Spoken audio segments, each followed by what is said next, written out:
Hey guys, this is Diljit Dosanjh और आप देख रहे हैं बॉलीवुड हंगामा। मेरी तरफ से आप लोगों को बहुत बहुत प्यार।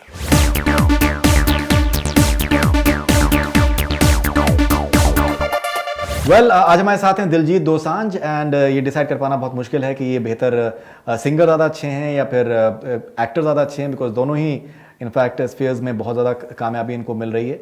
एंड इनका लेटेस्ट सिंगल इनफैक्ट इनका आने वाला है do you know, which has been shot in Los Angeles and it's being launched on 24 September. Diljit, first of all huge pleasure have you back on Bollywood Hungama. Thank you so much sir, thank you Bollywood Hungama और आपका।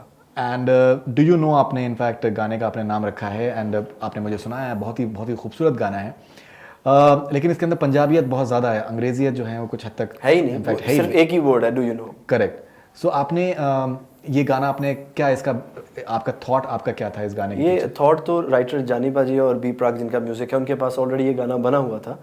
वो पंजाब से हमारे बहुत अच्छी team है उनकी, तो उन्होंने मुझे सुनाया कि ये गाना शायद पता नहीं मुझे बहुत पसंद है पर्सनली उनको, तो इट्स लाइक शायद आप ना करें, थोड़ा डिफरेंट है, शायद कोई रिस्क ना लेना चाहे। पंजाबी गाना जो अंग्रेजी वर्ड शब्द से शुरू होता है, तो बाकी तो सब कुछ पंजाबी था, तो मुझे लगा कि ये मैं कर सकता हूँ, तो इसलिए बस मैंने ये ले लिया गाना।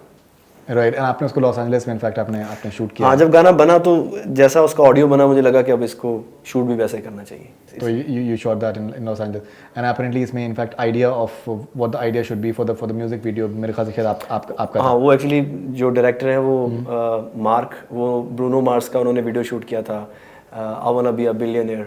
वो वीडियो मुझे बहुत पसंद था, तो क्योंकि पंजाबी लिरिक्स हैं तो उनको शायद समझ नहीं आनी थी, तो फिर अब वो मजबूरी हो गई थी, अब बताना ही था कि ऐसा कर दो सर, तो उन्होंने बहुत अच्छा शूट किया। लेकिन करेक्ट। इनफैक्ट अभी आप इंटरव्यू में कह रहे थे कि आज के टाइम पे इनफैक्ट म्यूजिक से उतने रिटर्न्स जो हैं सिंगल्स में नहीं, सिंगल नहीं, एल्बम से कुछ आता नहीं। या it's more about the passion and the fact that I am sure that अपने शोज में आप उसको परफॉर्म करते होंगे, which definitely works to your advantage.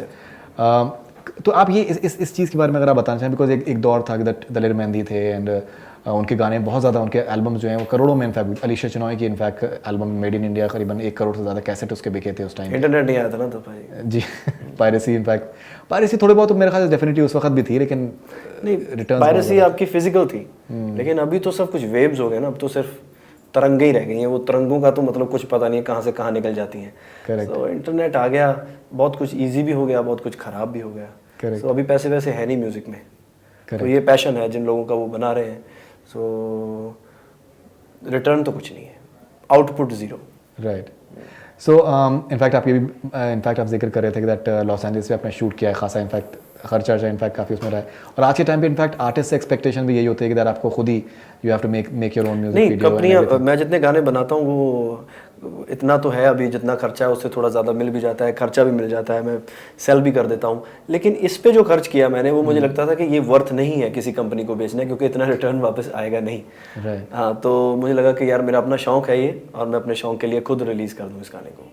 Correct. So you are releasing it yourself. या ओके। एंड तो आपके क्या प्लान्स हैं, प्रमोशनल प्लान्स आपके क्या हैं? You doing the interviews right now, आप कुछ कॉन्सर्ट टूर्स भी करेंगे, कुछ शोज भी करेंगे? ये हमारा रेडियो मिर्ची के साथ टाई अप है इसका, और हम इसको 22 को दिल्ली में सुना भी रहे हैं। गाना अभी 24 को रिलीज़ होगा, लेकिन हम इसके शोज़ कर रहे हैं प्लान, और बाकी मेरी ओवरसीज़ शूटिंग है, तो ज़्यादा लाइव शोज़ तो नहीं कर पाएंगे इस गाने के लिए, लेकिन हाँ प्रमोट कर रहे हैं, बॉम्बे प्रमोट कर रहे हैं, अभी चंडीगढ़ दिल्ली प्रमोट करेंगे गाने को। आपने इनफैक्ट अपने पायरेसी के बारे में इनफैक्ट अभी आपने बात करी। Do you think that piracy is one of the biggest in fact problems that may be the music industry as well as the movie industry is facing? You face that with Udta Punjab in the recent times as well?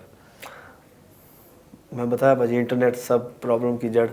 सो सब कुछ internet पे। अभी तो गाने कई बार बड़ा डर लगता है, जब गाना बनाते हैं, कुछ चीज़ बनाते हैं, बहुत डर लगता है कि यार ये लीक हो गया तो मतलब आपकी मेहनत तो मतलब ख़त्म हो गई, बिल्कुल ही ख़त्म हो गई। एक तो वैसे ही जो डाउनलोड्स होते हैं ज़्यादातर वो लीगल डाउनलोड नहीं होते हैं, तो ऊपर से अगर आपका गाना लीक हो गया तो मतलब आपकी सारी मेहनत बिल्कुल बेकार हो गई। जैसे पिक्चर के साथ भी हुआ, पिक्चर 2-3 दिन पहले लीक हो गई थी जी, तो उसका लॉस तो झेलना ही पड़ा बालाजी को और फैंटम को, और सब आर्टिस्टों को भी झेलना पड़ता है, और डायरेक्टर जिसने इतनी मेहनत से बनाई होती है पिक्चर, सो ऑब्वियसली डर लगता है बहुत ज़्यादा। इनफैक्ट दिलजीत, अगर आपके बारे में अगर आपके शुरुआत के बारे में देखा जाए तो आप एक इनफैक्ट दोसांझ करके आई थिंक गांव है पंजाब में, मेरा सरनेम भी है, मेरा गांव आपका सरनेम भी है, और आप you coming from there, and जो आपकी शुरुआत रही है, तो आपने शुरुआत में आपने कुछ हद तक नाकामयाबी इनफैक्ट आपने देखी, चाहे वो आपके एल्बम्स में हो या आपकी फिल्मों में भी। शुरू की आपकी फिल्में और एल्बम मेरी पहली फिल्म नहीं चली थी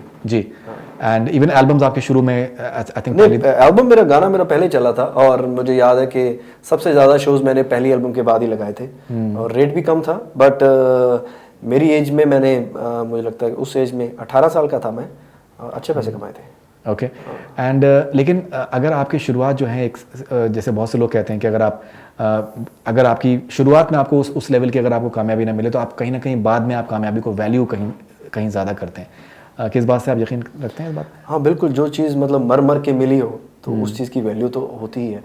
और वैसे भी क्योंकि मैं मिडिल क्लास फैमिली से बिलोंग करता हूँ, तो हर चीज़ की वैल्यू मेरे लिए बहुत ज़्यादा है। और लाइफ में सिक्योर मैं हो जाऊँ, इस चीज़ का डर भी लगा रहता है हमेशा ही। तो ये चीज़ कभी लाइफ में जाएगी नहीं। मुझे लगता है कि 80% ऐसा ही है मामला सबका।